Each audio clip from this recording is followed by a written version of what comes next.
안녕하세요, 범인입니다. 제가 오늘 좀 늦었죠? 제가 일하고 지내고 있는 뭐라고 할까요? 오피스라고 할까요? 이곳이 공사를 좀 하고 있어서 자꾸 불시에 이 공사 소음이 있는 바람에 제가 타이밍을 계속 잘 못 잡고 녹음을 못하고 이런 상황들이 지속이 되다 보니 좀 늦어졌습니다. 이게 또 본업이랑 번갈아가면서는 아니지만 본업을 또 하면서 시간을 쪼개다 보니 이게 이상적으로 시간이 잘 안 났던 것 같아요. 그래도 기다리셨던 분들이 또 계셨던 것 같은데 죄송하게 생각을 하고 있고 늦지 않도록 좀 미리 할 수 있으면 좋겠는데 네, 쉽지 않네요. 네. 다들 잘 지내고 계시죠? 또 이 격리 기간이 줄어들 거라고 생각을 했는데 또 이렇게 사건이 터져서 그래도 이 시간도 다 지나가겠죠, 언젠가? 예, 저희 또 다 같이 야외 생활 즐겁게 할 수 있는 시간이 오겠죠. 네, 그러면 오늘은 갈등 이론과 마르크스 이론에 대해서 이야기를 해보도록 하겠습니다. 갈등 이론 같은 경우에는 우선 법이랑 형사사법에 대한 설명, 그리고 비행에 대한 설명을 모두 포함을 하고 있는 편이고, 이전까지 제가 논의를 했던 여러 가지 이론들 같은 경우에는 사회라는 전제에 대해서 갈등 이론과는 굉장히 다른 입장을 취하고 있어요. 우선 이 사회라는 것이 구성이 되는, 형성이 되는 과정 자체가 상호적인 합의나 논의를 통해서 이루어진다라고 이제 전제를 많이 까는데, 이제 갈등 이론에서는 그게 아니라, 서로 반대가 되는 집단 간의 이해관계, 이런 것들이 본인들의 계급, 본인들의 집단의 그런 이윤과 이득을 원하고 주장하는 과정에서 서로의 그런, 어찌 보면은 좀 단순하게 얘기하면 싸우는 과정에서 결론이 난다라는 거죠. 그러니까 이전까지의 많은 이론들은 모든 것은 합의로 통해서, 논의를 통해서 이루어져 왔다. 법이라는 거, 제도라는 거, 사회라는 것 자체가 이제 계약이라고 많이 하죠. 사회적 계약으로 이루어져 왔다라고 이야기를 하는데, 갈등 이론에서 이야기하는 전제 자체는 이런 합의나 결론이 갈등이 없었다면 이루어지지 않았을 것이다 라는 것이죠. 이게 본질적으로 갈등이라는 것이 꼭 사회를 형성하는 데 필요한 과정 중에 하나다 라는 거를 굉장히 강조를 하고 있어요. 그래서 이 갈등을 결정짓는 가장 중요한 요소라고 하면 바로 권력인데요. 이 권력은 우선 가장 힘 있는 집단이 가지고 있는 것이고, 이제 법이나 제도를 장악을 해서 본인들이 추구하는 가치 같은 것들이 법으로 채택이 되도록 만들어 놓는 거예요. 본인들이 법을 만들고, 그것이 본인들의 이윤을 위해서 활동할 수 있게 행동할 수 있도록 만드는 것이죠. 근데 반대로 힘이 없는 집단, 권력이 없는 집단 같은 경우에는 입법이나 사법 과정 자체에서 주장을 해서 이제 갈등을 통해서 뭔가 이뤄내야 되는데 어찌 보면은 그 갈등의 동등한 위치에 서 있지 못하는 거죠. 그래서 사법이나 입법에서 계속 패배를 겪는 것이고 그 과정에서 돌파구를 찾지 못하는 상황이 지속됨에 따라서 법을 계속해서 위반을 하게 되는 상황들이 생기는 거죠. 그리고 이 권력이 있는 집단 같은 경우에는 다른 이제 사회적인 요소들도 본인들의 이윤을 위해서 활용하는 경우들이 굉장히 많아요. 예를 들면 사회 통제라든지 사회화라는 것들을 본인들의 입맛에 맞게, 어찌 보면 권력이 있는 사람들의 입맛에 맞게 이것을 조율해 나가는 과정을 계속 지속적으로 행하는 거죠. 사회 통제 같은 경우에는 사람들이 지켜야 될 내용들, 규칙을 정해놓는 것들에 대한 규범, 체계 이런 것들에 대한 이야기인데 이런 것을 규칙을 지키도록 지속적으로 유도를 하는 거죠. 예, 그래서 이것들을 공식적으로 혹은 비공식적으로 이 사회 내에서 구성원으로서 권력이 있는 사람들을 위해서 활용될 수 있도록 사회 통제를 전반적으로 만들어 놓는 거죠. 공식적인 사회 통제들, 예를 들면 이제 법으로 유효한 것들, 형사사법 체계로부터 이루어지는 것들, 이런 것들이 공식적인 사회 통제로 이제 규정이 되고 들을 활용을 하게 되죠. 권력이 있고 힘이 있는 사람들이 할 수 있는 것은 공식적인 사회 통제를 본인들의 입맛에 맞게 조절을 하고 만들어내고 하는 그런 과정들이 있을 수 있고, 근데 이 비공식적인 사회 통제 부분을 어떻게 이제 권력이 있는 사람들이 주무를 수 있느냐라고 하면 비공식적으로 사회 통제인 부분들이라고 따지면 가족이나 친구 집단, 이런 종교 집단, 공동체 이런 것들, 그 내에 또 여러 집단이 있을 수 있고요. 이제 사회화를 통해서 사람들이 뭔가를 배우고 답습하고 규범이나 이제 관습 이런 거를 문화 이런 걸 배우잖아요. 이제 이런 과정에 있어서도 사실 권력을 가진 경우 이런 과정조차도 본인들의 이렇게 유리하게 변형을 시킬 수가 있다라는 거죠. 권력이 있는 경우에는. 그러므로 그런 것을 통해서 비공식적인 사회 통제까지 권력이 있는 사람들이 본인들에게 유리한 입장으로 상황들을 변형시킬 수 있다라는 거예요.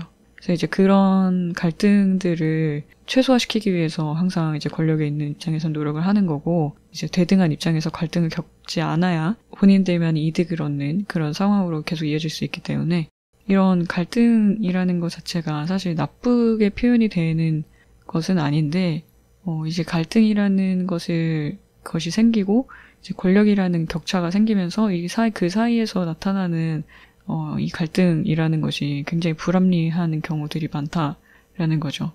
그런 집단 간의 이해 충돌 사이에서의 이제 결론이 났던 이런 내용들은, 경제적, 정치적 권력을 가진 사람들이 이런 좁은 관심사, 본인들의 이윤, 이런 것을 위해서 승인되고 보호되어지는 그런, 악순환을, 그리고 갈등 이론에서는 지속적으로 이 법전과 법의 현실이 법 자체가 이제 특수 집단의 이익을 위해 봉사를 하고 있다라는 지적을 계속적으로 하고 있습니다.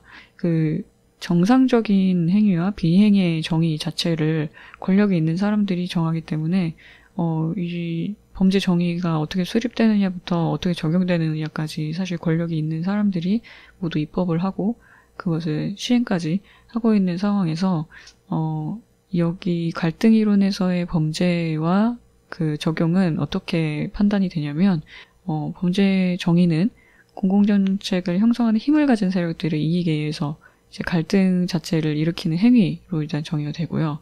그리고 범죄 정의가 적용이 되는 면에서는 이 집행하고 운영하는 세력에 의해서 결정이 된다. 근데 이제 권력을 가진 자들이 이제 결정을 하는 거죠. 그래서 뭐 현재는 그렇게 뭐 눈에 띄게 정말 어느 특정 집단이 범죄자가 되고 이런 식으로까지는 법에서 규정하고 있지 못하지만 과거에 뭐 인종 관련된 그런 법들이나 우리나라가 그 일제강점기 시절에 겪었던 그런 여러 가지 불합리한 경험들 있잖아요. 뭐 창씨개명을 하지 않으면 범죄자가 된다든지 하는 식으로, 그런 모든 것들이 사실은 이런 갈등 내에서의 권력의 차이에서 오는 그런 범죄와 아님의 문제가 생기는 거죠. 그래서 갈등 이론 같은 경우에는 이런 사회 내에서의 뭐 계층, 인종, 뭐 성별, 뭐 연령, 아니면 뭐 기타 뭐 여러 가지 지위들을 나타내는 특징이 차별적으로 누가 검거가 되고 누가 더 많이 차별을 받고 이런 것들에 대해서 설명을 할 수 있는 하나의 이론이 될 수 있다라고 이제 주장을 하고 활용해서 입법이나 범죄 형사법에 관련된 뭐 여론 관련된 연구나 형사사법 의사결정에 있어서의 이제 법적인 거 이외에 들어갈 수 있는 변수들에 대한 것들이나 뭐 인종적 프로파일링 등에 관한 연구가 관련된 연구들로 이어지고 있어요.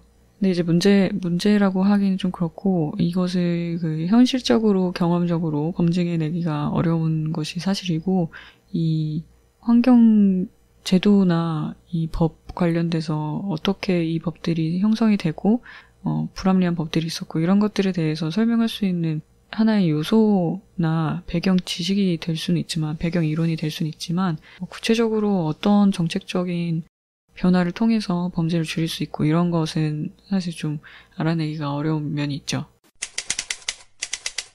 그래서 이어서 그 갈등 이론의 하나인 마르크스 이론에 대해서 이야기를 하자면, 그 마르크스주의 이론이라고 하면은 우선 기본적으로 이 고도로 발전된 민주주의적 산업사회, 그러니까 현대사회죠. 현대사회가 사회적, 경제적, 정치적 이런 권력들을 장악한 소수 지배계급의 권력 엘리트 사회이다라는 것을 이제 주장을 하고 있고, 이것들을 많이 들어보셨을 거예요. 지배계급이 이제 부르주아라고 하고 피지배계급을 프롤레타리아라고 이제 두 계급이 있는데, 우선은 자본주의 이 체제에서 이제 지속적인 이 권력계층의 억압을 통해서 노동자, 이제 프롤레타리아 대중들은 본인들이 이 억압을 받고 있다라는 상태라든지 아니면 이걸 개선해야 된다라는 생각이라든지 이런 것조차 제대로 하고 있지 못하는 상황이다라는 거죠.